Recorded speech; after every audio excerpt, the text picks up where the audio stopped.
Deputy commissioner दफ्तर के बिलमुकाबिल जिस मैदान को ईदगाह कहा जा रहा है वो ईदगाह नहीं बल्कि खेल का मैदान है। इस बात को डिप्टी कमिश्नर ने भी मान लिया है। इस मैदान को जल्द ही कॉरपोरेशन के जरिए से नया नाम देने की पहल की जाएगी। इस बात का इजहार साबिक वज़ीर आला के.एस. ईश्वरप्पा ने किया है। उन्होंने आज इस सिलसिले में प्रेस कॉन्फ्रेंस में बात करते हुए कहा कि ईदगाह मैदान का नाम तब्दील किया जाएगा। इसके लिए अवाम भी बेहतरीन नामों की तजवीज़ करें। मजीद उन्होंने कहा कि कर्नाटक हाई कोर्ट ने वक्फ कानून के खिलाफ हो रहे एहतजाजात पर रियासती हुकूमत को आड़े हाथ लिया है और एहतजाजात के लिए मंजूरी ना देने के लिए हिदायत दी है। इसके बावजूद शिमोगा में वक्फ के खिलाफ एहतजाज किया जा रहा है। इसके खिलाफ कानूनी कार्रवाई की जानी चाहिए। उन्होंने कहा कि अगर ईदगाह मैदान में एहतजाज करने के लिए मौका दिया जाता है तो इसके लिए एसपी और डीसी जिम्मेदार होंगे, क्योंकि ये ईदगाह मैदान नहीं बल्कि कॉरपोरेशन के मातहत आने वाला खेल का मैदान है। अगर किसी सूरत में मौका दिया जाता है तो इसके लिए एसपी और डीसी ही जिम्मेदार होंगे। मजीद उन्होंने कहा कि शिमोगा में वक्फ तरमीमी कानून के खिलाफ एहतजाज करने की पहल हो रही है, जो कि कोर्ट के अहकामात के ऐन बरखिलाफ है। इस वजह से एसपी और डीसी की जिम्मेदारी बनती है कि वो कोर्ट के अहकामात को मद्देनजर रखते हुए शिमोगा में एहतजाज करने से रोकें। अगर वो नहीं करते हैं तो तौहीन अदालत के मुर्तब पाए जाएंगे। ईश्वरप्पा ने कहा है कि अगर शिमोगा में डिप्टी कमिश्नर दफ्तर के बिलमुकाबिल वाले मैदान में एहतजाज के लिए मौका दिया जाता है तो इसके मुज़र असरात सामने आ सकते हैं। ब्यूरो रिपोर्ट, इनकलाब न्यूज़, शिमोगा। ರಾಜ್ಯದಲ್ಲಿ ಮುಸಲ್ಮಾನರ ಗೂಂಡಾಗಿರಿ ಸಿಕ್ಕಾಪಟ್ಟೆ ಜಾಸ್ತಿ ಆಗಿದೆ.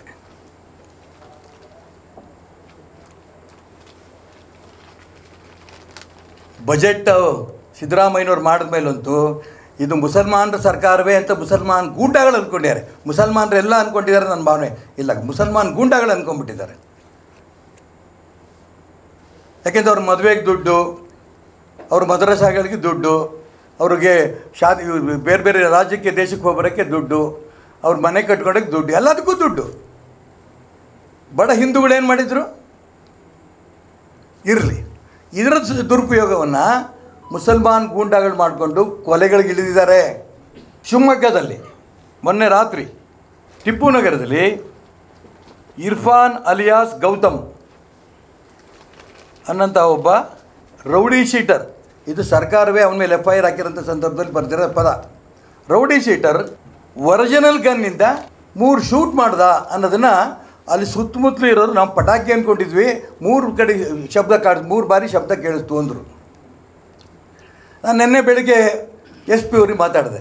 ಹೌದು ಸರ್, ಅವರು ಯಾರು ಅಂತ ಹುಡುಕ್ತಾ ಇದ್ದೀವಿ, ಇರ್ಫಾನ್ ಅಲಿಯಾಸ್ ಗೌತಮ್, ಅವನ ಬಗ್ಗೆ ಅನುಮಾನ ಇದೆ, ನಾವು ಅವ್ರು ಹಿಡಿತೀವಿ ಅಂತಂದರು. ನೆನ್ನೆ ಹಿಡಿದಿದ್ದಾರೆ ಅಂತ ನಂಗೆ ಸುದ್ದಿ ಬಂದಿದೆ. ನಾನು ನಿಜಕ್ಕೂ ಕೂಡ ಮಾನ್ಯ ರಕ್ಷಣಾಧಿಕಾರಿಗಳಿಗೆ ಅವ್ರ ಪ್ರಯತ್ನಕ್ಕೆ ನಾನು ಅಭಿನಂದನೆ ಸಲ್ಲಿಸ್ತೇನೆ. ಅವನು ರೌಡಿ ಶೀಟರ್ ಆಗಿರೋದ್ರಿಂದ ಮತ್ತೆ ಅವನು ಹೊರಗೆ ಬರೋಂಥ ಅವಕಾಶ ಇದೆ. ಅವನು ಗಡಿಪಾರು ಮಾಡಿ ಏನೇನು ಗೂಂಡಾ ಕೇಸ್ ಹಾಕಬೇಕು ಅವನ ಮೇಲೆ ಹಾಕಿ ಇನ್ನೊಮ್ಮೆ ಶಿವಮೊಗ್ಗದಲ್ಲಿ ಎಲ್ಲೂ ಕೂಡ ಅವನ ಈ ಥರ ಪಿಸ್ತೂಲ್ನಾಗಲಿ ಗನ್ಗಳಾಗಲಿ ಬಳಸೋಂಥ ಪ್ರಯತ್ನ ಮಾಡಬಾರ್ದು. ಅದು ಒರಿಜಿನ್ ಗಲ್ಲು ಅನ್ನೋಂಥ ಮಾತನ್ನು ಅಲ್ಲಿ ಸುತ್ತಮುತ್ತಲೇ ಹೇಳ್ತಾರೆ, ಡಿಪಾರ್ಟ್ಮೆಂಟಲ್ ಕೆಲವರು ಹೇಳ್ತಿದ್ದಾರೆ. ಆದರೆ ಒರಿಜಿನಲ್ ಅದು ಏರ್ ಗನ್ನು ಅನ್ನೋಂಥ ಮಾತು ಸುದ್ದಿ ಇದೆ, ನನಗೆ ಗೊತ್ತಿಲ್ಲ. ಇದನ್ನು SP ಅವ್ರ ಗಮನ ತಂದು ಈ ರೀತಿ ಗೂಂಡಾಗಳಿಗೆ ಸರಿಯಾದ ಕ್ರಮವನ್ನು ತಗೋಬೇಕು. ಏರ್ ಗನ್ ಆಗಿದ್ದರೆ, ಒರಿಜಿನಲ್ ಗನ್ ಆಗಿದ್ದರೆ ಏನು ಮಾಡಬೇಕು ಅನ್ನೋದನ್ನು ಅವರೇ ತೀರ್ಮಾನ ತಗೋಬೇಕು ಅಂತ ನಾನು ಈ ಸಮಯ ಹೇಳೋಕ್ಕೆ ಇಷ್ಟಪಡ್ತೇನೆ. ಜಿಲ್ಲಾಧಿಕಾರಿ ಕಚೇರಿ ಎದುರುಗಡೆ ಇರೋಂಥ ಆಟದ ಮೈದಾನ ಅಥವಾ ಪಾರ್ಕಿಗೆ ಮೀಸಲಾಗಿರೋಂಥ ಜಾಗ, ಆ ಜಾಗ ವಕ್ಫ್ ಪ್ರಾಪರ್ಟಿ ಅಲ್ಲ, ಅದು ಖಾತೆ ಆಗಿರೋದು ಕಾನೂನು ಬಾಹಿರ ಅನ್ನೋದನ್ನು ಕೊಟ್ಬಿಡಪ್ಪ ನೀನೇ, ಕಾನೂನು ಬಾಹಿರ ಅನ್ನೋದನ್ನು ತುಂಬ ಸ್ಪಷ್ಟವಾಗಿ ಈ ಮಹಾನಗರ ಪಾಲಿಕೆಯ ಹಿಂದಿನ ಆಯುಕ್ತರೇ ಪತ್ರ ಬರೆದಿದ್ದಾರೆ. ಎರಡನೇದು ಗೆಜೆಟ್ ನೋಟಿಫಿಕೇಷನಲ್ಲೂ ಕೂಡ ಚೆಕ್ ಬಂದಿ ಇಲ್ಲ, ಅದ್ರ ಹೆಸರಿಲ್ಲ ಯಾರ್ದು ಅನ್ನೋದಿಲ್ಲ, ಇದು ಸ್ಪಷ್ಟ ಆಗಿದೆ.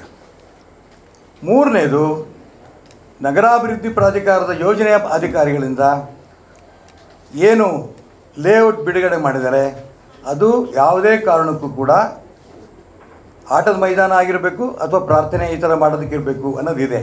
ಹಾಗಾಗಿ ಅದು ಯಾವುದೇ ಕಾರಣಕ್ಕೂ ಕೂಡ ನಗರ ಪಾಲಿಕೆಯದೇ ಆಸ್ತಿ. ಅದು ಇನ್ನೂ ಕೂಡ all India Muslim personal law ಬೋರ್ಡ್ನವರು 28ನೇ ತಾರೀಕು ಮಹಾನಗರ ಪಾಲಿಕೆ ಆಯುಕ್ತರಿಗೆ ಒಂದು ಅನುಮತಿ ಕೋರೋದಕ್ಕೆ ಒಂದು ಮನವಿ ಕೊಡ್ತಾರೆ. ಅದರಲ್ಲಿ ಅವ್ರು ಹೇಳ್ತಾ ಇದ್ದಾರೆ, ವಕ್ತ್ ಸುನ್ನಿ ಈದ್ಗಾ ಮೈದಾನ DC ಕಚೇರಿ ಎದುರಿದೆ ನಾವು ಹೇಳ್ತಾರೆ, ಅಲ್ಲಿ ಕಾರ್ಯಕ್ರಮ ನಾವು ಮಾಡ್ತಿದ್ದೀವಿ ಅಂತ. ವಕ್ತ್ ಸುನ್ನಿ ಈದ್ಗಾ ಮೈದಾನ ಇದು ನಗರಸಭೆ ಆಸ್ತಿ. ನಾನು ಡಾಕ್ಯುಮೆಂಟ್ ಸಮೇತ ಜಿಲ್ಲಾಧಿಕಾರಿಗಳು ಕೊಟ್ಟಿದ್ದೇನೆ, ಡಾಕ್ಯುಮೆಂಟ್ ಸಮೇತ ಮಹಾನಗರ ಪಾಲಿಕೆ ಆಯುಕ್ತರು ಕೊಟ್ಟಿದ್ದೇನೆ. ಕೊಟ್ಟರೂ ಕೂಡ ಅವ್ರು ಇನ್ನೂ ಕೂಡ ತಮ್ಮ ವಶಕ್ಕೆ ಅದನ್ನು ತೊಗೊಂಡಿದ್ದಾರೋ ಇಲ್ಲೋ. ಈಗ ಪ್ರಾರಂಭಕ್ಕೇನೋ ಬೇಲಿಗಿಲಿ ಹಾಕ್ಕೊಂಡು ಮಾಡಿದ್ರು. ಈಗ ಮಾಮೂಲಿಯಂತೆ ಆ ಮೈದಾನವನ್ನು ಸಾರ್ವಜನಿಕರು ಬಳಸ್ತಾ ಇದ್ದಾರೆ. ಈ ಆಸ್ತಿ ತುಂಬ ಸ್ಪಷ್ಟವಾಗಿ ಹೇಳ್ತೇನೆ, ಅದು ಕಾರ್ಪೊರೇಷನ್ನ ಆಸ್ತಿ. ಆ ಆಸ್ತಿನ ಸ್ಪಷ್ಟ ಮಾಡಬೇಕು ಆಯುಕ್ತರು, ಜಿಲ್ಲಾಧಿಕಾರಿಗಳು. ಇದನ್ನು ಯಾರ್ಯಾರು ಒತ್ತುವರಿ ಮಾಡ್ಕೊಳ್ಳೋಕ್ಕೆ ಪ್ರಯತ್ನ ಮಾಡ್ತಾರೆ ಮುಸಲ್ಮಾನರು, ಒತ್ತುವರಿ ಮಾಡ್ಕೊಳ್ಳೋಕೆ ನಾವು ಬಿಡೋದಿಲ್ಲ. ಅವರೇ ಕೊಟ್ಟಿದ್ರಲ್ಲ ಅರ್ಜಿ ಸವಳಂಗ ರಸ್ತೆಯಲ್ಲಿರುವ ವಕ್ತ್ ಸುನ್ನಿ ಈದ್ಗಾ ಮೈದಾನ, ನಿಮಗೊಂದು ಕಾಪಿ ಕೊಟ್ಟಿದ್ದೀನಿ. ಅವ್ರೇನು ಅರ್ಜಿ ಕೊಟ್ಟಿರೋ ಅದರಲ್ಲಿ. ನಾನು ಯಾಕೆ ಈ ಕಾಪಿ ಕೊಟ್ಟಿದ್ದೀನಿ, ಬೇರೆ ವಿಶೇಷ ಏನಿಲ್ಲ ಇದರಲ್ಲಿ. ಈ ಆಸ್ತಿ ನಮ್ಮದು ಅನ್ನೋ ಥರದಲ್ಲಿ ಅದು ತೋರ್ಸೋಕೆ ಹೋಗಿದ್ದಾರೆ. ಇದ್ರ ಮುಖಾಂತರ ಅವ್ರು ಪರ್ಮಿಷನ್ ತೊಗೊಂಡು ನೀವೇ ನಾವು ಕೊಟ್ಟಿದ್ದೆ ಅರ್ಜಿ, ನಮಗೆ ಪರ್ಮಿಷನ್ ಕೊಟ್ಟಿದ್ರಿ ನಾಳೆ ಕೇಳ್ಬೋದು ಅವರು. ಹಾಗಾಗಿ ಈ ಒಂದು ಆಸ್ತಿ ಕಾರ್ಪೊರೇಷನ್ ಆಸ್ತಿ. ಇದು ಯಾವುದೇ ಕಾರಣಕ್ಕೂ ಕೂಡ ಅವ್ರೇನು ಮನವಿ ಕೊಟ್ಟಿದ್ದಾರೆ ಇಲ್ಲಿ, ಈ ಮನವಿ ಕೊಟ್ಟಿರೋದ ಪ್ರಕಾರ ಆ ಜಾಗದಲ್ಲಿ ವಕ್ತ್ ತಿದ್ದುಪಡಿ ಕಾಯ್ದೆ ಅದ್ರ ವಿರುದ್ಧ ಅವರೇನು ಪ್ರತಿಭಟನೆ ಮಾಡಬೇಕು ಅಂತ ಹೊರಟಿದ್ದಾರೆ. ಆ ಜಾಗಕ್ಕೆ ಮೊದಲನೇದಾಗಿ ಯಾವ ಕಾರಣಕ್ಕೂ ಅವಕಾಶ ಕೊಡಬಾರ್ದು. ಇದು ಮೊದಲನೇ ನನ್ನ ಒತ್ತಾಯ. ನಾನು ಪತ್ರಿಕಾಗೋಷ್ಠಿ ಕರೆಯುವಂಥ ಸಂದರ್ಭದಲ್ಲಿ ಈ ಒಂದು ಕಾಪಿ ನನಗೆ ಸಿಕ್ತು.